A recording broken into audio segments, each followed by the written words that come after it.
At precisely 7:45 a.m., before the boardroom lights flickered on and the city skyline bathed the conference floor in gold, James Carter was already mopping the polished marble floor of Aldridge Industries' 82nd story. He wasn't supposed to be seen. That was part of the unspoken rule of janitors in Fortune 500 companies. But James wasn't your average janitor. He was a single father of an 8-year-old girl named Lily, a widower who gave up an Ivy League education and a lucrative career years ago after the tragic loss of his wife. Now, armed only with humility, a mop, and hidden brilliance, he cleaned the halls of power while raising a daughter who was the light of his world. The company he worked for, Aldridge Industries, was on the verge of finalizing a colossal $4.2 billion deal with Zentek International, a foreign conglomerate. The papers were ready, the boardroom arranged, and the CEOs, CFOs, and lawyers were preparing to toast their biggest acquisition yet. But as fate would have it, James overheard something he wasn't supposed to. A phone call. A hushed threat.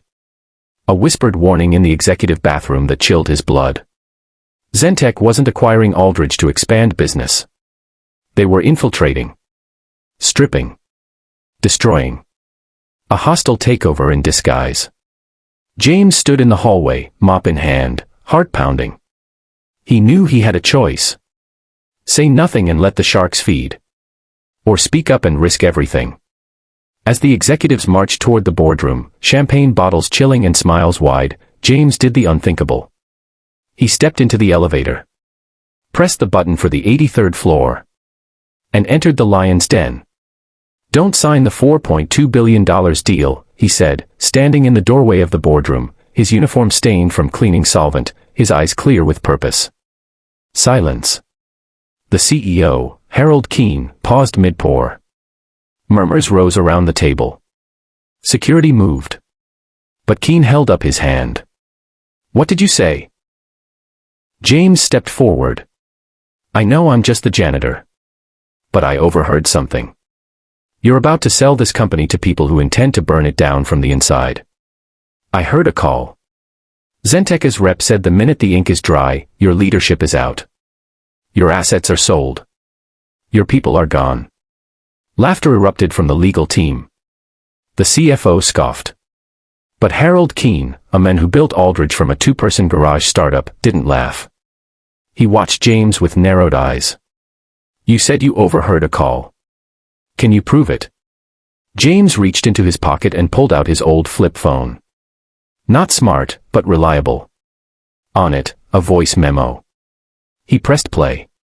The room filled with the chilling voice of Zentek's lead negotiator. "Once we secure Aldridge, start the asset liquidation.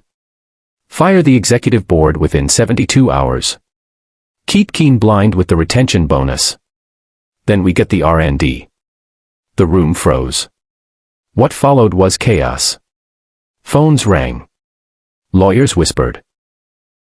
The CEO asked for the deal to be paused. Security tried to escort James out, but Keene stopped them. "No. He stays. James, sit down.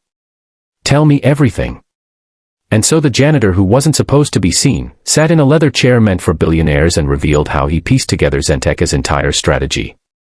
Not just from one phone call, but from weeks of silent observation, cleaning after hours, listening to conversations, reading forgotten notes on whiteboards. Every piece clicked into place. And as he spoke, the board of Aldridge realized they had been standing on the edge of a cliff. That day, the deal was halted. The board called for a full investigation. Zentek's stock plummeted as news leaked. And James Carter, janitor, single dad, reluctant hero, was offered a seat at the executive table. But all he asked for was time off. "I just want to take my daughter to the Science Museum. She's been waiting all week." And Harold Keene simply smiled. "You take her, James. And when you come back, let's talk about your future here." Chapter 2. The men they couldn't ignore. The news exploded across financial media. Janitor saves company from $4.2 billion disaster. Suddenly, James Carter was no longer invisible. Reporters camped outside his modest apartment. CEOs sent him letters. Universities asked him to speak. But through it all, James stayed grounded. He still walked Lily to school every morning. Still packed her lunch. Still clipped coupons. What the world called heroism, James saw as duty. But inside Aldridge, tides were shifting. Harold Keene called him in again, this time to offer him a formal role, Director of Internal Risk Intelligence. A new department. One that reported directly to the CEO. James refused, at first. I clean floors. I don't wear suits. But Keene insisted. You saw what no one else saw. You listened. That's leadership. So James accepted, part-time. Enough to keep his afternoons free for Lily. But he didn't just lead. He transformed the company. He introduced listening sessions with janitors, mailroom workers, cafeteria staff. The overlooked voices. And in those voices, James found threats, opportunities, and brilliance. Productivity soared. Employee morale spiked. People felt seen. But not everyone was happy. A shadow loomed. Zentech, embarrassed and enraged, began a smear campaign. They accused James of fabrication, manipulation, even corporate espionage. Anonymous emails threatened him. A suspicious car followed Lily from school. And one night, someone broke into their apartment. Nothing stolen. Just a warning. James refused to back down. He held a press conference, flanked by Aldridge executives and employees from every floor. And in front of the world, he told his story. The loss of his wife. The struggle of single fatherhood. The nights he cleaned floors while helping Lily with her math homework. And the day he chose to speak up. I didn't do this to be a hero, he said. I did this because silence is dangerous. Because sometimes the smallest voice can stop the biggest mistake. And because my daughter deserves to grow up in a world where people do what's right, not what's easy. The world listened. Zentech backed down. The threat stopped. Aldridge's stock soared. And James. He became more than a janitor. More than a director. He became a symbol. Schools used his story to teach ethics.